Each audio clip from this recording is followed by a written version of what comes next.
Does Kyler Murray need to reach the postseason if he wants to be considered an elite quarterback?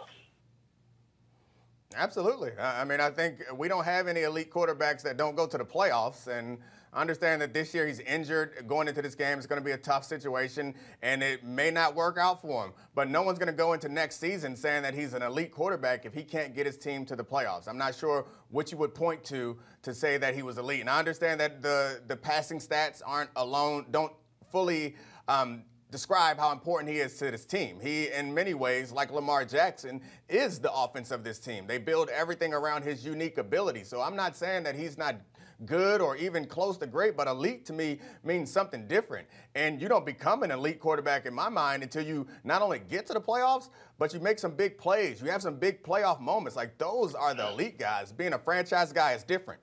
Being a starter is different. Being a Pro Bowler is different. Being a good quarterback is different.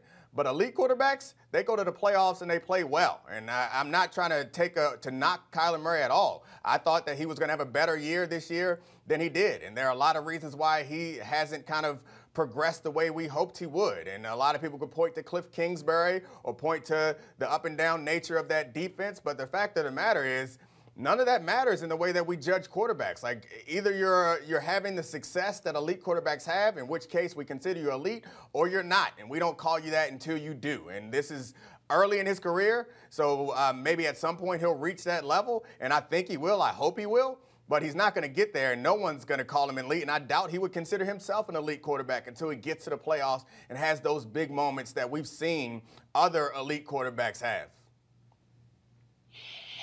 Yeah, look, Dom, he makes some great points. I think when you're talking about elite quarterbacks and when you're talking about elite, very good, average, below average, marginal, poor, like, I think a lot of it is very, very subjective, and it all needs to be talked about with context. And by that I mean this. Look, this game that he's going to be playing in this week, he's going up against, you want to talk about elite, he's going up against an elite defense that I don't think he's just going to necessarily light the Rams up here. I mean, Brandon Staley, the defensive coordinator for the Rams, is as good as it gets. He's a guy who's going to get some head coach consideration simply because of the fact that he is next level as far as his ability to scheme up offenses, and he has some next level players on this defense that are going to give Kyler Murray a run for his money.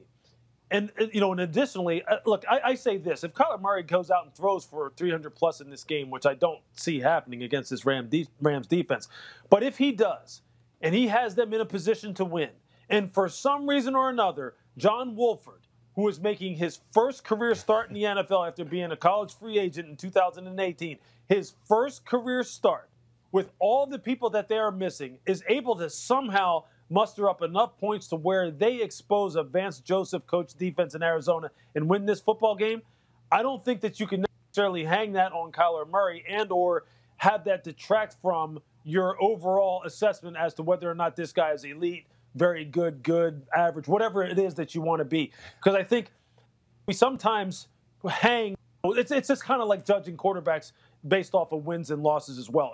Are wins and losses a quarterback statistic? Is that something that's fair to hang on them, although we do it and since the beginning of time. We have judged quarterbacks by their wins and losses, although we know that this is a team game. But it's a team game right up until the point where we start talking about quarterbacks. Then all of a sudden it's just a quarterback-driven game. And I have a problem with that sometimes when we're talking about assessing quarterbacks and where do we slot them in the on this scale of greatness. But for this game, there's no question this is a big football game for him. And that he can really elevate how people look at him and the lens through which people view him if he's able to win this football game against an elite, top-tier, top-notch defense.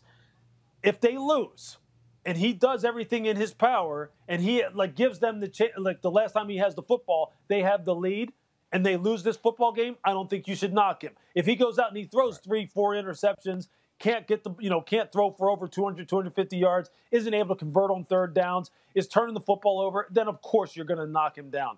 But I think this game has a lot of different angles, a lot of different twists and turns to it that, quite honestly, I think this Cardinals defense is the one that really is in the spotlight here. Because, again, John Wolford has never seen an NFL football field, let alone as a starter. And if you listen to some of the talk coming out of L.A., they have a lot of confidence in this kid. And I'm going, what do they know that I don't know? What do they know about this kid that I don't know? And if they come out and just light up this Cardinals defense, boy. They're going to be talking about Kyler Murray. I mean, they're going to be talking about Cliff Kingsbury and Vance Joseph. That's who they're going to be talking about. Yeah. I think you're right on, and we agree on a lot of these things. I think the difference is just in the subjective term of elite. And I'm with you. Like, it's not fair to hang wins and losses on quarterbacks. It's not fair to blame them for an entire team's failures, or it's not fair to give them all the credit for the team's success. We end up doing that a lot in this business. It's not fair. That doesn't mean you and I have to do that. So I agree with you. However, there is one thing that I do believe, we can have a smarter conversation. There's one thing that I do believe is true, though, and I think you would agree with me, is there is a top tier of quarterbacks in our mind. And no matter what you call them, you can give them a different name. You can call them whatever you want. Call them elite. You call them Hall of Fame. You call them world beaters. Put the team on my back, guys. I don't care what you are.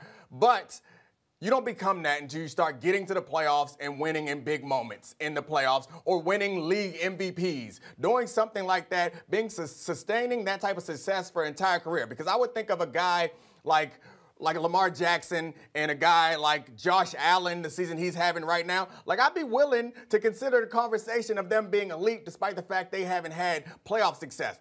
But Kyler Murray's done neither. Like, he hasn't dominated for a full season, and he hasn't gotten to the playoffs or had a big moment in a playoff situation. I think back to Dak Prescott. He's a guy who's had really incredible regular seasons, and he's also had big playoff moments, big drives, game-winning drives in the playoffs. That's a guy that I would look at Kyler Murray and say, I want you to do that a couple times. Lead the league in passing, lead the league in QBR.